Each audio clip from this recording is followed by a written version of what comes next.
One question I get asked a lot when it comes to aeration in a wastewater lagoon systems is, what does Triple Point think about microbubbles?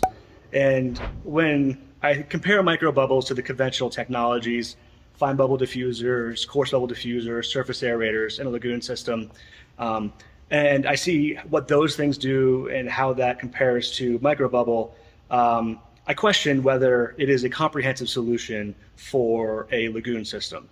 So to evaluate this a little bit further, let's talk about what aeration actually is. This is not Triple Point's definition. This is what everybody should be considering the definition of aeration. It's from the US EPA. Aeration is not just adding oxygen to water, right? Aeration is adding oxygen to water and mixing such that the air, the waste, well, the oxygen, the waste, and the bacteria are in constant contact. Coarse bubbles mix really well, fine bubbles mix, surface aerators mix because they're like a propeller.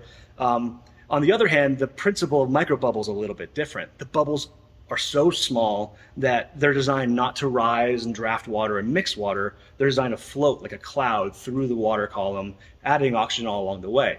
It's great because the bubble rise time is approaching infinite, so you get great oxygen transfer.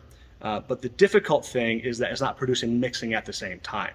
And I'm in a big warehouse right now, and you can aerate the heck out of right where I'm standing, but that doesn't mean the oxygen's getting all the way to the other side. That's why we need mixing. Another concern that I have with microbubble is sometimes it requires supplemental oxygen, but all the time it takes a lot of energy to produce very, very small bubbles, which is not necessarily cost effective. So from my perspective, it's not a complete solution for the lagoon system. Mixing is still required, and it can be somewhat energy intensive. That doesn't mean I don't think it's worthless. I think it has some great applications. Microbubble is very, very good at transferring oxygen to water, especially supplemental oxygen. So if you have an industrial plant and you have so much waste coming in that your aeration system just can't keep up with it, but you need more air, you need more oxygen in that basin, microbubble is a great way to supplement air or boost air. It's like a turbocharger air in a lagoon system that already has the mixing that it needs.